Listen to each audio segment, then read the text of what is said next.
Guys welcome back to my YouTube channel. This is Priyanka.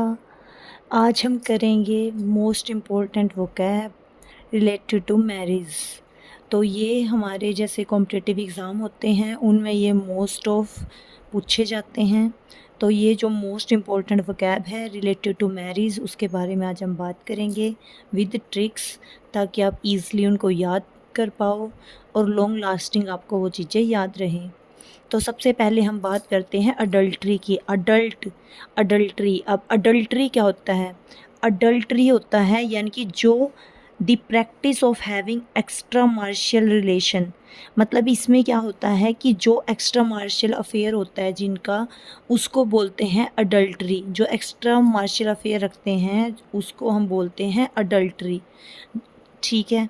Next है हमारा alimony. Alimony क्या होता है? मनी, यानी कि मनी से रिलेटेड। एलिमनी, एलिमनी क्या होती है? यानी कि रिलेटेड टू मनी, यानी मनी से रिलेटेड। अब ये क्या होता है? जब डिवोर्स हो जाता है तो जो वाइफ को अलोवेंस मिलती है उसको क्या कहते हैं? एलिमनी कहते हैं। अब आप किसको याद कैसे रख सकते हो? मनी से याद रख सकते हो। एलिमनी, मनी मतलब रिलेटेड टू मनी, यानी an allowance paid to wife on divorce. मतलब कि एक ऐसा अलोवेंस या पैसे कह लो या ज्वेलरी, जो भी वो दी जाती है, अलोवेंस दी जाती है वाइफ को डिवोर्स के बाद, उसको हम क्या कहते हैं? एलिमनी कहते हैं। और हम इसको याद कैसे रख सकते हैं? मनी, यानी ये मनी से रिलेटेड है जो वाइफ को दी जाती है आफ्टर डिवोर्स। ठीक है। नेक्स्ट है हमारा बाईगेमी। बाईगेमी क्या होता है? बाई का मतलब क्या होता है? टू। गेमी, जहाँ भी ये गेमी वर्ड आए ना, इसका मतलब होता है मैरिज। बाई का मतलब टू, गेमी का मतलब क्या होता है? Marriage. The practice of having two wives और two husband at a time. जिनके एक ही टाइम में या तो दो वाइफ होती हैं, या जिसके दो हस्बैंड होते हैं एक टाइम में, या जिसकी दो वाइफ होती हैं एक टाइम में, उसको कहते हैं बाईगेमी। क्या कहते हैं उसको? बाईगेमी। ठीक है जी। ये इसके कीवर्ड है, ये याद रखो, इससे आपको लॉन्ग लास्टिंग याद रहेगा। गेमी रिलेटेड होता है मैरिज से। बाई का मतलब तो टू ही होता है। मनी, ये किससे रिलेटेड है? मनी से। सेलिबेसी। सेलिबेसी क्या होता है? स्टेट ऑफ अनमैरिड, जो शादी नहीं करवाते उसको क्या बोलते हैं? हम सेलिबेसी बोलते हैं। क्या बोलते हैं? सेलिबेसी। नेक्स्ट है हमारा को कौन क्यूबिनीज। क्या है? कौन क्यूबिनीज। अब कौन क्यूबिनीज क्या होता है? को का आपको पता है, जैसे कोऑपरेटिव वर्ड होता है, तो कोऑपरेटिव मतलब ये जो को वर्ड आता है ना, इसका मतलब होता है साथ, यानी जो साथ, साथ साथ। इसका मतलब क्या है? देखो, ये इसको याद करने की ट्रिक है कि को का मतलब क्या है? साथ साथ, यानी कि live in relationship without being married, मतलब शादी किए बिना ही साथ साथ रिलेशन में रहना, उसको क्या कहते हैं? कौन क्यूबिनीज। क्या कहते हैं हम उसको? कौन क्यूबिनीज कहते हैं। यहाँ पे ट्रिक क्या है इसको याद करने की? को का मतलब क्या आएगा? साथ। ठीक है।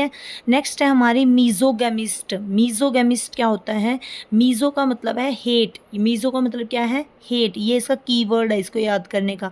मीजो मतलब हेट होता है। गेमिस्ट का मतलब क्या होता है? मैरिज। अभी मैंने बताया था ना, गेम का मतलब क्या होता है? मैरिज होता है। अभी मैंने कीवर्ड बताया था। और मीजो का मतलब क्या होता है? हेट। ठीक है। तो यानी कि मीजो का मतलब हेट, गेमिस्ट का मतलब गेम का मतलब मैरिज, यानी कि जो मैरिज से क्या करे? हेट करे, उसको क्या कहते हैं? मीजोगेमिस्ट कहते हैं। ठीक है। नेक्स्ट है हमारी मैट्रिमनी। मैट्रिमनी क्या होती है? मैट्रिमनी साइट होती है ना, जैसे the state of being married, जहाँ शादी के रिश्ते करवाए जाते हैं, तो उसको क्या कहते हैं? मैट्रिमनी। फिर है मोनोगेमी। अभी मैंने बताया था, मोनो का मतलब क्या है? वन, और गेमी का मतलब क्या है? मैरिज। जिसकी जो एक ही मैरिज करता है उसको क्या कहते हैं? मोनोगेमी। अब स्पिंस्टर। स्पिंस्टर क्या होती है? स्पिंस्टर बोलते हैं the older women who has never been married, जो कभी शादी नहीं करती, जो ऐसी ही ओल्ड हो जाती हैं, उनकी एज ज़्यादा हो जाती है, तो उनको क्या कहते हैं? The older women who has never been married, जो शादी नहीं करती, जो ऐसी ही जिनकी एज ज़्यादा हो जाती है, जो शादी नहीं करती, उसको क्या कहते हैं? स्पिंस्टर। क्या कहते हैं उसको? स्पिंस्टर। नेक्स्ट है हमारा पॉलीग्लोट। पॉलीग्लोट किस, ये एग्ज़ाम में भी आया हुआ है। पॉलीग्लोट, मीजोगेमिस्ट, ये एग्ज़ाम में आए हुए हैं। तो पॉलीग्लोट क्या होता है? Knowing more than one language, जो एक से ज़्यादा लैंग्वेज को जानते हैं उसको क्या कहते हैं? पॉलीग्लोट। क्या कहते हैं उसको? पॉलीग्लोट। तो ये थे आज के हमारे most important vocab related to marriage. Hope so आपको ये वीडियो अच्छी लगी हो। ऐसी और यूज़फुल वीडियोस के लिए please like and subscribe my YouTube channel. Thank you so much.